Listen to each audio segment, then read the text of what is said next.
मोनू भैया, मोनू भैया, मोनू भैया। ये यार कहाँ चले गए?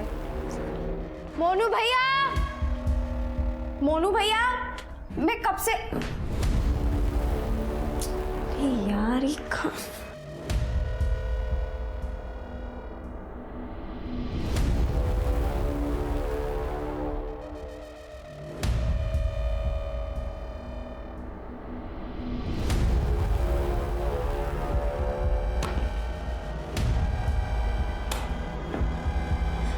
मोनू! अरे हाँ दीदी, वो मैं बाथरूम में था ना इसलिए। बोलिए। अच्छा हाँ। अब पता चला कि पापा के पैसे किसने चुराए। तुमने ही चुराए ना पैसे? नहीं दीदी, मैंने नहीं चुराए। अच्छा तो ये क्या ये सब? नहीं दीदी, मैंने कोई चोरी नहीं की। और ये पैसे यहाँ पे कैसे है मुझे नहीं पता। अच्छा मैं अभी जाके मम्मी को तुम्हारे। दीदी सुनिए ना, दीदी ऐसा मत करना, मेरी नौकरी चले जाएगी। मैं अभी जाके बताती हूँ। दीदी सुनिए ना, दीदी ऐसा मत कीजिए। नहीं छोड़ो, क्या कर रहे हो तुम? नहीं छोड़ो। सुनो दीदी।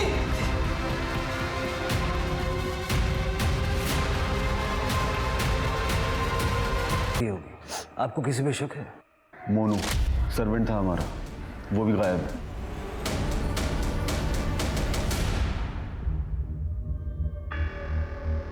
ये मोनू के आधार कार्ड की कॉपी है, उसका फोटो और उसका मोबाइल नंबर। मोनू पिछले कुछ टाइम से 50,000 रुपए मांग रहा था। कह रहा था बिहार में उसका कोई घर है और उसे उसकी मरम्मत करानी, लेकिन हमने पैसे देने से मना कर दिया।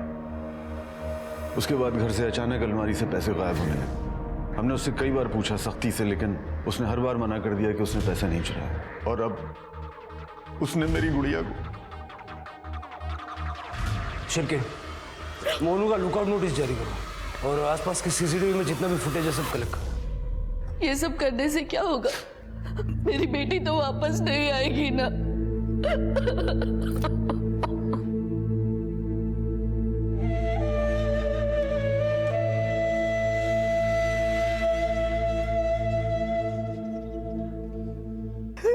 आखिरी बेटा। दीपक मामा,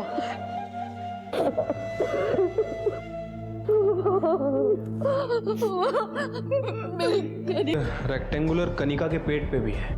वही समझने की कोशिश कर रहा हूँ, ऐसा क्यों है? या तो ये किसी बात का सिंबॉलिक रिप्रेजेंटेशन है या फिर किसी पैटर्न का हिस्सा। क्योंकि अगर सिर्फ जान लेना मकसद होता तो गर्दन में चाकू घोंपा था, सर पे बैट से मारा था। जितना ब्लड लॉस हुआ है जाहिर है जान उसी से गई होगी। फिर ये क्यों किया?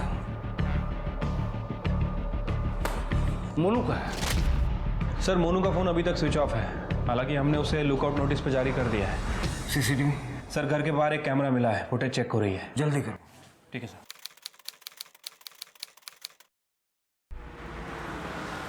सर, कनिका की पोस्टमार्टम रिपोर्ट के मुताबिक उसकी मौत दोपहर 12 से 1 बजे के बीच में हुई है। उसकी मौत का कारण ट्रॉमा और एक्सेसिव ब्लड लॉस है। और सर बैट और चाकू पे मिला खून कनिका का ही है। और ये काम मोनू का है तो भी इतनी ब्रूटलिटी दिखाने की क्या जरूरत थी? सर घर के बाहर का सीसीटीवी फुटेज मिल गया है।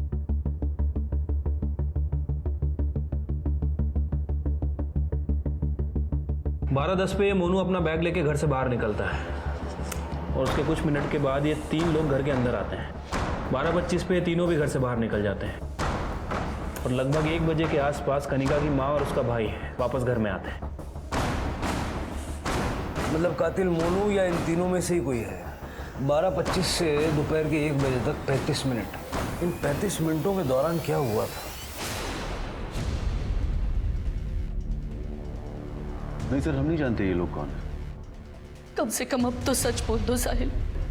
अपनी बेटी के कातिलों को पकड़वाने के लिए अब तो कम से कम इनकी मदद करो। सर मेरा बिजनेस काफी अच्छा चल रहा था, तभी मार्केट में online.com का बिजनेस का जोर पकड़ा हुआ था। मैंने सोचा मैं भी इन्वेस्ट कर दूं। फिर मैंने एक प्राइवेट फाइनेंस कंपनी से हाई इंटरेस्ट पे 50 लाख रुपए उठा लिए। शुरू में उनके पैसे सही समय पर दे रहा था, लेकिन पिछले 1 साल से बिजनेस पूरी तरह बर्बाद हो गया और मैं उनके पैसे सही टाइम से लौटा नहीं पा रहा था। इसीलिए उस फाइनेंस कंपनी के मालिक दामोदर और उसके लोग मुझे पैसे वापस देने के लिए धमकी देने। लास्ट टाइम कब दी थी उन्होंने आपको धमकी? उसी दिन जिस दिन मेरी बेटी का मर्डर हुआ। अगर 1 घंटे में तूने मुझे पैसे नहीं लौटाए ना तो अपनी बेटी की मैयत का इंतजाम कर लेना। सर मैं पिछले 3 महीने से अपनी फैमिली से झूठ बोल रहा हूँ कि मैं बिजनेस ट्रिप से बाहर जा रहा हूँ, लेकिन मैं बाहर नहीं जाता हूँ। शहर से बाहर किसी छोटे मोटे लॉज या होटल में कमरा लेके रहना पड़ता है मुझे, दामोदर के डर की वजह से। आप इस दामोदर का नंबर दीजिए, और अगर दामोदर का फिर से कॉल आए तो तुरंत हमें बताइए। ये 500 रुपये उन 50 लाख की निशानी है जो साहिल को दामोदर को लौटाने थे। दामोदर अपने आदमियों के साथ 10 मिनट तक घर में था, उसी ने मारा होगा। सर ये दामोदर का तो फ़ोन लग ही नहीं रहा है। लगाते रहो, ये दामोदर मुझे किसी भी हाल में चाहिए। ठीक है सर। तू ठीक तो है ना बेटी? हाँ, पता है ऐसा लगता है जैसे कनिका अभी भी मेरे आसपास है और अभी मुझे पुकारेगी मम्मा मम्मा करके। बेटी कोई काम था तो दीपक को बुला लिया होता।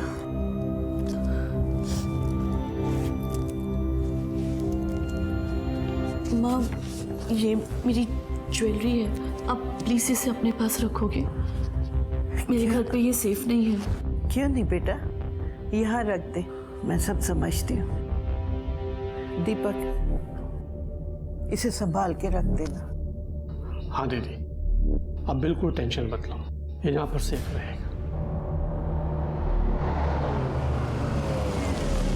रुक रुक रुक रुक। मैं तो इसको लेने स्कूल।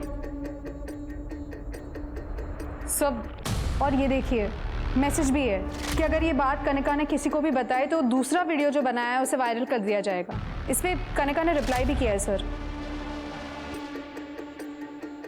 कनिका के मर्डर वाले दिन यानी 20 तारीख को सुबह 11 बजे मैसेज भेजा गया है, यानी कनिका के मर्डर से ठीक 1 घंटा पहले बीरेन ने कनिका को मारा होगा। क्या उम्र है रे तेरी? सर 19 साल। सर मैं मानता हूँ कनिका के साथ मैंने 2 बार बदतमीजी की थी, लेकिन मैंने उसे मारा नहीं है सर कसम से। 2 बार?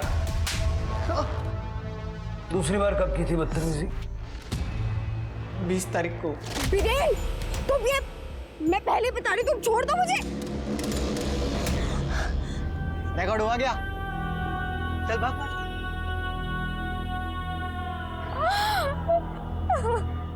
अंश ने मेरे छोटे भाई वीरेन को मारा था, तो उसी का बदला लेने के लिए मैंने ये सब। कनिका ने तुझे वार्निंग दी कि वो पुलिस के पास जाएगी, इसलिए उसे मार दिया? नहीं सर मैं बात करने जाने वाला था, पर तब तक I got the news that she was murder, तो मैं चुप हो गया। इसके फिंगरप्रिंट्स लेके मर्डर वेपन से वेरीफाई करके देखो। पुलिस को बीरेन, मोनू, दामोदर और दामोदर की गैंग, यहाँ तक कि कनिका के पिता साहिल पर भी शक था, लेकिन बैट और चाकू पर मिले फिंगरप्रिंट्स ना ही साहिल से मैच हुए और ना ही बीरेन से। पुलिस को बीरेन को छोड़ना पड़ा। पुलिस को अभी भी मोनू और दामोदर के फिंगरप्रिंट मैच कराने थे, लेकिन इन दोनों के बारे में पुलिस को कोई भी जानकारी नहीं थी। पुलिस ने मोनू के गांव में भी चेक किया, पर मोनू वहां नहीं आया था। 500 के नोट पर मिला खून कनिका का था, और कनिका के पेट पर जो कट का निशान था उसके लिए पुलिस ने फोरेंसिक की मदद ली, जिसके बाद केस में एक बहुत ही चौंका देने वाला मोड़ आया।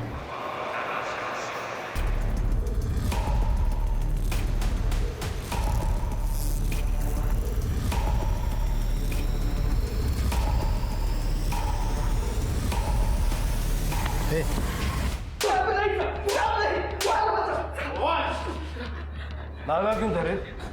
सब मैं भागा इसलिए था कि उस दिन वो कनिका। क्या ये सब? नहीं दीदी, मैंने कोई चोरी नहीं की। मैं अभी जाके मम्मी को बता दूं कि ये पैसे तुमने ही चुराए। दीदी सुनिए ना, दीदी ऐसा मत कीजिए। नहीं छोड़ो, क्या कर रहे हो तुम? नहीं छोड़ो। सुनो दीदी। इसने कनिका को मार दिया? मैंने कनिका को नहीं मारा साहब। उस दिन वो मैट्रेस के नीचे जब पैसे मिले वो देख के मैं खुद हैरान था साहब, मुझे कुछ सूझा नहीं साहब। फिर मैंने वो पैसे उठाए, वहाँ से भाग गया साहब। मुझे पता था आप मेरे गांव जाके चेक करोगे, इसलिए मैं गांव नहीं गया और मुंबई में ही लोकेशन बदलता रहा साहब। तेरी मैट्रेस के नीचे पैसे का झाड़ लगा था क्या? हाँ? किधर से आए पैसे? वो हाँ साहब, वो तो वो तो साहिल साहब ने रखे होंगे साहब मुझ पे इल्ज़ाम आने के लिए। उन्होंने कई बार मैडम के अलमारी से भी पैसे चुराए और इल्ज़ाम मुझ पर लगा दिया था। ये फिल्मी कहानी है। हेलो, तेरे पति को मैसेज दे देना कि बेटी तो गई, अगर वो चाहता है कि बेटा जिंदा रहे तो मेरे पैसे लौटा दे। कौन बोल रहा है? कौन हो तुम? पहले ही बोला था उसको, लेकिन वो मेरी धमकी हल्के में लेता है। पहले कब बोला? ज्यादा सीधा नहीं बनने का, समझा? मेरे पैसे लौटा दे वरना तेरे बेटे को मार डालूंगा। पहले उसे किडनैप करूंगा फिर उसे मार दूंगा।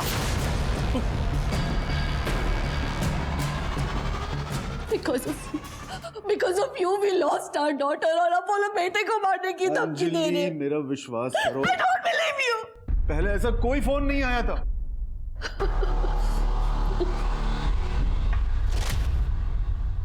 किसका फोन था? पता नहीं, वो रॉन्ग नंबर था शायद।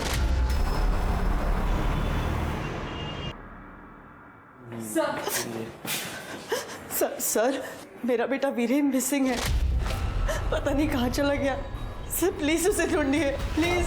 आप शांत हो जाइए, पहले बैठिए बैठिए प्लीज। बैठिए। अब बताइए। सर वो कल शाम से घर नहीं आया, उसका फोन भी स्विच ऑफ आ रहा है। मैंने उसके दोस्तों को फोन किया था जिनके साथ वो हमेशा घूमता है, उन लोगों ने कहा कि वो कल हमसे मिला ही नहीं। पता नहीं वो कहाँ चला गया। सर प्लीज प्लीज ढूंढिए उसे। ठीक है, आप चिंता मत कीजिए, हम उसको ढूंढते हैं। तृप्ति, इनसे वीरेन की सारी डिटेल्स ले लो।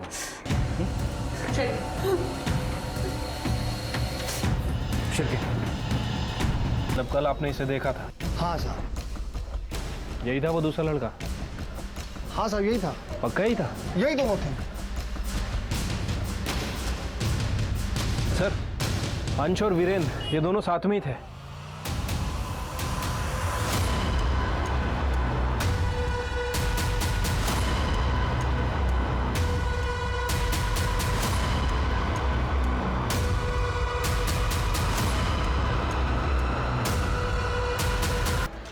अंश घर में कहीं नहीं है। मैं अंजलि से पता करता हूँ। Not reachable. ठीक है, अंजलि जी आ जाए तो उनको कहिएगा कि हमसे बात कर लें, और अंश आ जाए तो आप हमें इन्फॉर्म कर दीजिएगा। श्योर। सर, वीरेन के फोन की लास्ट लोकेशन मिल गई है। उसका फोन उसके स्कूल से 1 किलोमीटर दूर ऑफ हुआ था। मैंने वहां पे इंक्वायरी की सर, लेकिन वहां ना तो किसी ने वीरेन को देखा ना ही किसी ने अंश को। सर, कनिका के पेट पे जो रेक्टेंगल घाव था उसमें किसी गोल चीज का इस्तेमाल किया गया है। अगर घाव चाकू से बनाया गया होता तो घाव की लाइन सीधी होती, लेकिन घाव के कर्वेचर के हिसाब से किसी गोल चीज का इस्तेमाल किया गया है जिसमें जिगजैग पैटर्न्स हो, जैसे कि पिज्जा कटर। पिज्जा कटर या कोकोनट स्क्रैपर। सर, घाव के डायमेंशन 150 बाय 60।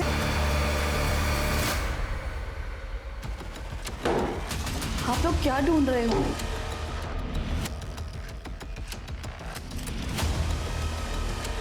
सर, मिल गया। Pizza cutter?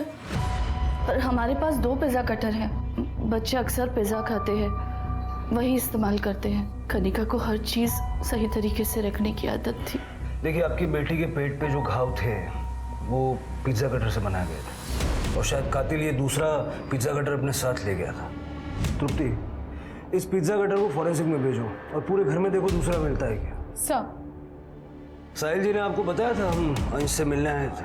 जी, कहा था। आपने फोन नहीं किया। अंश का? जी, वो इस वक्त स्कूल में है। उसके बाद वो अपनी नानी के घर जाएगा। कनिका की डेथ के बाद से वो काफ़ी डिस्टर्ब हो गया है। वहाँ रहेगा तो उसे थोड़ा चेंज मिलेगा। ठीक है।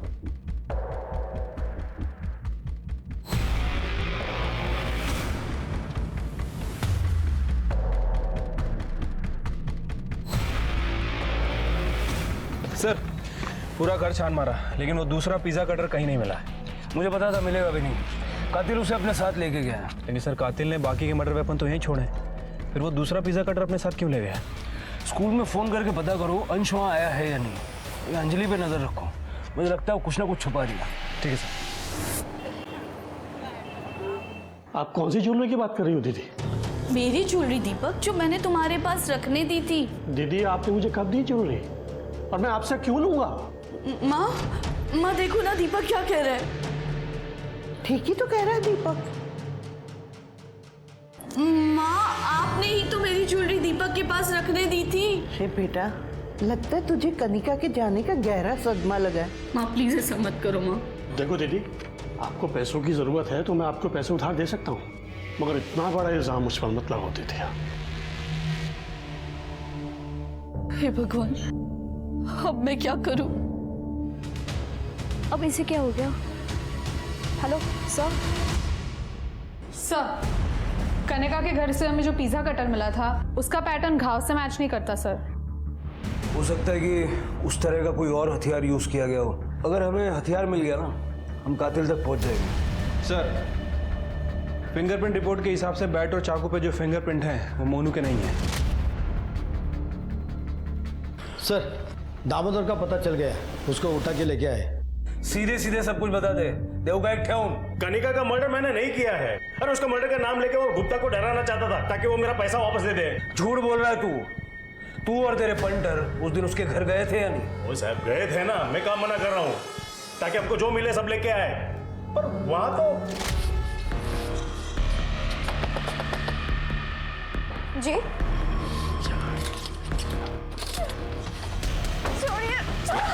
राखी से चाबी किधर इसकी? मुझे नहीं पता।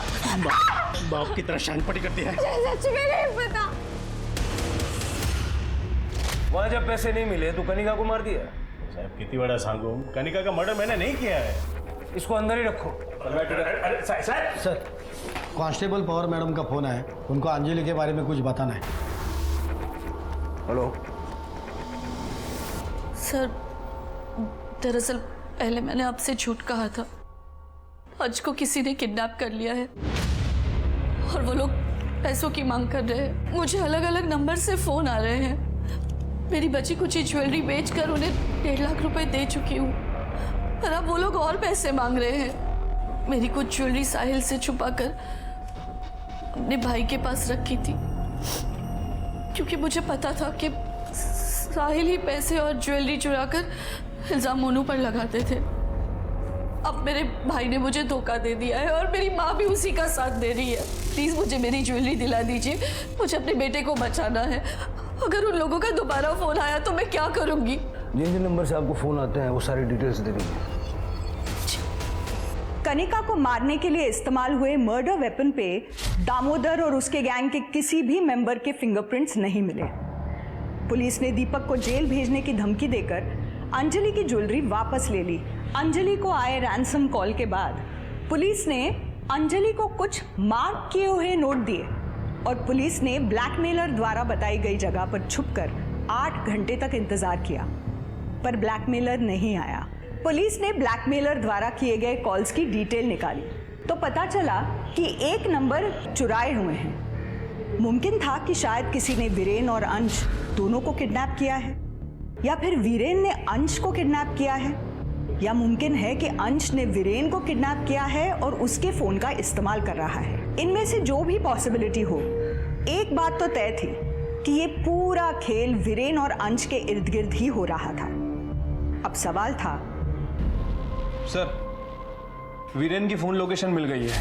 वीरेन ने पिछले 2 दिनों में अपना फ़ोन बहुत बार ऑन ऑफ किया है और वो भी अलग अलग लोकेशन से। और सर, उसके कॉल रिकॉर्ड से पता चला है कि उसने एक कॉल अंजलि को किया है और बाकी के 2 कॉल गौतम नगर के 2 अलग अलग पिज़्ज़ा आउटलेट को। गौतम नगर? शिरकीन, पिज्जा आउटलेट्स पे जाके पता करो कि ये ऑर्डर जो उन्होंने प्लेस किया था कब, कहाँ और किसको डिलीवर किया गया। अंश और वीरेन दोनों मिसिंग हैं। इन दोनों के पीछे कोई ना कोई कॉमन कड़ी है। सर, आपका मतलब है उस ऑनलाइन मोबाइल गेमिंग से? Online games. याद है शिरकीन, जब दोनों को हमारे पास लाया गया था उस वक्त भी दोनों आपस में ऑनलाइन गेम्स को लेकर लड़ रहे थे। गायत्री से मिलना पड़ा। सर, वीरेन अपने असाइनमेंट्स और स्कूल के काम लैपटॉप में करता है। हाँ, गेम्स के लिए तो वो अपना मोबाइल यूज़ करता है। सर ये देखिए, 20 तारीख को एक गेमिंग साइट पे एक वीडियो अपलोड किया गया है।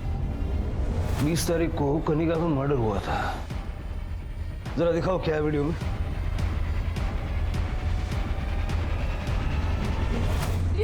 ये साबित करने का फिलहाल एक ही रास्ता है।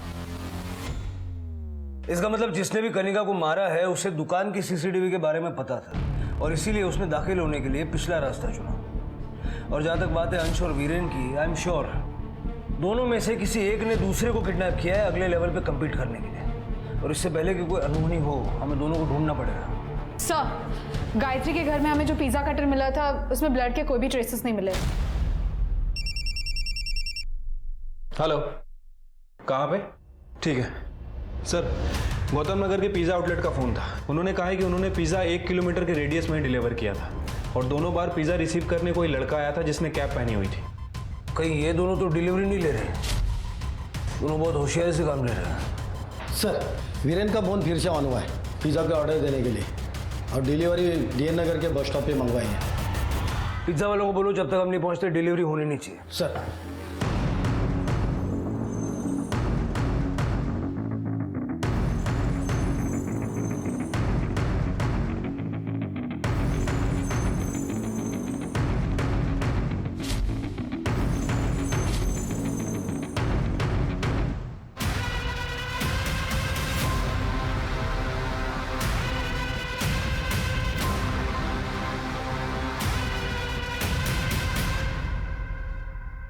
और इंटरनेट गेमिंग में बच्चे इतना इन्वॉल्व हो गए हैं कि आज बच्चे घर से बाहर निकलना ही नहीं चाहते, जबकि मोबाइल आने से पहले ऐसा नहीं था। उस समय जो गेम्स आप और हम खेलते थे वो फिजिकल और मेंटल एबिलिटी पर बेस्ड होते थे और उन्हीं गेम्स की मदद से बच्चे अपने आसपास के लोगों और दुनिया को पहचानना सीखते थे। यहाँ तक कि कई गेम हमारे करियर को दिशा देने में भी मदद करते थे। लेकिन आजकल के जो खेल हैं वो चिंता का विषय है, क्योंकि इनको बनाने वाले सिर्फ और सिर्फ पैसे के बारे में सोचते हैं। अंश और वीरेन का रात रात भर जगकर इंटरनेट गेम्स खेलना इस बात की दस्तक थी कि वो इन गेम्स के अधीन हो चुके हैं और उन्हें मदद की जरूरत है। यही बच्चे हमारे देश का भविष्य है। तो क्या आप और हम ऐसा भविष्य चाहते हैं? नहीं ना? तो हम सभी को पेरेंट्स होने के नाते बच्चों और अपने बीच के फासले को कम करना होगा। बच्चों से दोस्ती कर उनके अंतर्मन को समझना होगा और उन्हें पहले की तरह ही एक्टिव बनाना होगा। उन्हें बाहर खेलने कूदने का महत्व समझाना होगा। अब मैं रेणुका शाहने आपसे विदा लेती हूँ। कल फिर मिलेंगे एक ऐसी कहानी के साथ जो आपको रखेगी सतर्क और जिंदगी को सुरक्षित। तब तक आप अपना और अपने परिवार का ख्याल रखिए और देखते रहिए क्राइम पेट्रोल।